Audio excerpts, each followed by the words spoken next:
여러분 반갑습니다. 서목사의 말씀 창고의 서목사입니다. 오늘도 함께 말씀을 나누는 여러분들을 사랑하고 축복합니다. 좋아요와 구독을 눌러주세요. 여러분과 함께 더 많은 말씀들을 나누기 원합니다. 오늘은 베드로전서 2장 1절에서 10절 말씀입니다.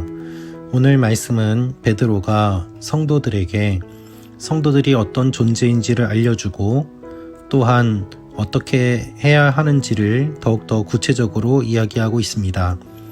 환난과 박해 가운데 있는 성도들에게 베드로는 그들의 존재가 매우 존귀하며 또한 하나님께서 택하신 족속이고 또한 왕같은 제사장들이고 거룩한 나라고 하나님의 소유된 백성이 되었다고 이야기하고 있습니다.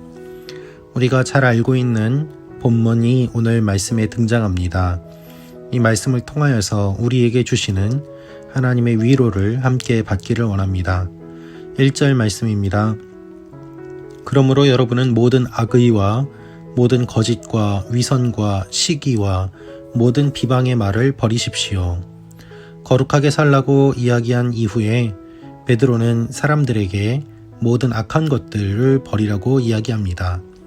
그리스도인들은 어떻게 살아야 할까요? 2절, 3절입니다. 갓난 아기들같이 신령하고 순전한 젖을 사모하십시오. 이는 여러분이 구원에 이르도록 자라게 하려는 것입니다. 여러분이 주의 인자하심을 맛보았으면 그렇게 하십시오. 여러분, 갓난 아기들같이 신령하고 순전한 젖을 사모하라고 이야기하고 있습니다. 갓난 아기가 어머니의 젖을 먹음으로 말미암아 무럭무럭 성장하는 것처럼 하나님의 신령한 말씀을 사모할 때에 우리가 성장할 수 있음을 이야기합니다. 예수님께서 먼저 머릿돌이 되셨습니다. 그리고 우리를 구원해 주셨습니다. 따라서 우리가 예수님으로 말미암아 구원받은 존재이기 때문에 우리도 살아있는 돌들처럼 신령한 집으로 세워지며 예수님을 중심으로 하나님의 성전을 세워가야 함을 베드로가 이야기하고 있습니다. 6절에 이렇게 말씀되어 있습니다. 성경에 기록되기를 보라 내가 택한 보배롭고 요긴한 모퉁이 돌을 시온에 둔다. 그를 믿는 사람은 결코 수치를 당하지 않을 것이다 라고 했습니다. 여러분, 우리는 예수님이 어떤 존재인지를 묵상해야 합니다. 예수님은 건축자들의 버린 돌이 모퉁이의 머릿돌이 됐다는 말씀대로 율법학자들과 또한 종교 지도자들이 버렸지만 예수님은 성전의 모퉁이 돌이 되시고 또한 예수님을 중심으로 하나님의 전이 세워지며 믿는 사람 한 사람이 그 성전의 일부로서 존재하고 또한 하나님의 전을 이루어가고 있다고 이야기하고 있습니다. 여러분, 우리는 모두 다 하나님의 자녀요 또한 한 성전을 이루는 존재입니다. 그래서 우리 교회, 내 교회만이 아니라 하나님의 교회로서 함께 세워져 가야 함을 기억해야 합니다. 이것이 교회의 공동체성입니다. 우리 교회만 부흥하는 것이 아니라 주님의 교회 전체가 부흥해야 하는 것이고 우리 교회만 괜찮다고 괜찮은 것이 아니라 주님의 교회 전체가 괜찮아야 하는 것입니다. 바울은 환난과 핍박 가운데 있는 그리스도인들이 이와 같은 정체성을 가지고 살기를 원하고 있습니다.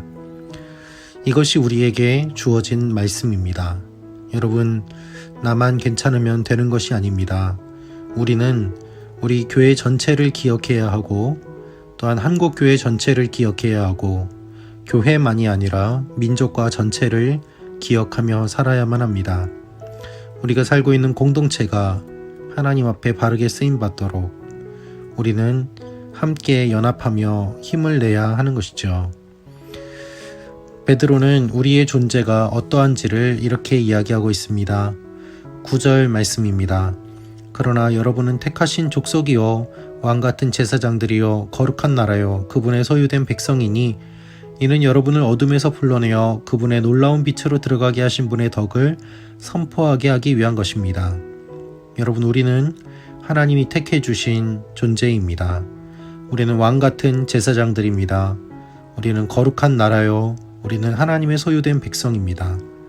죄에 소유된 백성이 아니고 돈에 소유된 백성이 아니고 악에게 소유된 백성이 아니라 하나님의 소유된 백성임을 선포하고 있습니다.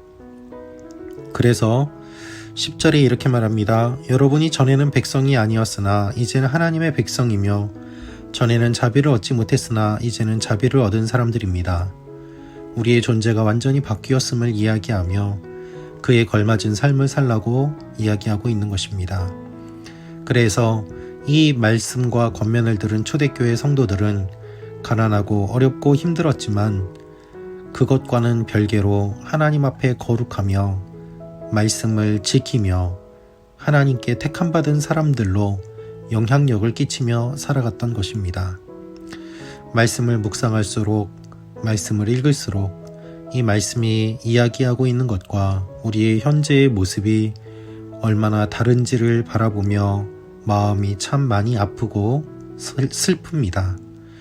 하나님 앞에서 우리의 마음을 돌아볼 때에 하나님의 말씀으로 비추어 볼 때 많이 바르게 볼 수 있고 또 말씀으로 비추어 볼 때 우리가 어떻게 살아야 되는지를 다시 한번 기억할 수 있게 됩니다.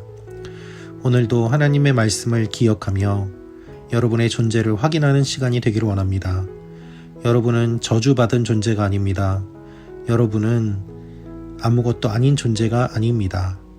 여러분은 사랑받는 존재요. 여러분은 선택받은 존재요.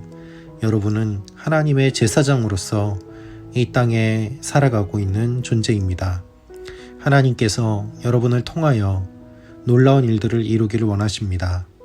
눈에 보이는 상황과 환경에 좌절하지 말고 우리가 어떤 존재인지를 기억하며 하나님 앞에 담대하게 살아가는 오늘 하루가 되시기를 축원합니다. 기도하겠습니다. 아버지 하나님, 우리를 택하여 주시고 불러주시고 하나님의 자녀 삼아주시고 제사장으로 삼아주심을 감사합니다. 이 땅의 모습을 바라보며 먼저 기도하게 하시고 하나님 앞에 먼저 눈물 흘리고 무릎 꿇는 하나님의 사람들 되게 하여 주옵소서. 제사장의 직무를 잘 감당함으로 말미암아 하나님의 영광이 우리를 통하여 이 땅에 나타나는 귀한 일들이 있게 하여 주옵소서. 예수님의 이름으로 기도합니다. 아멘.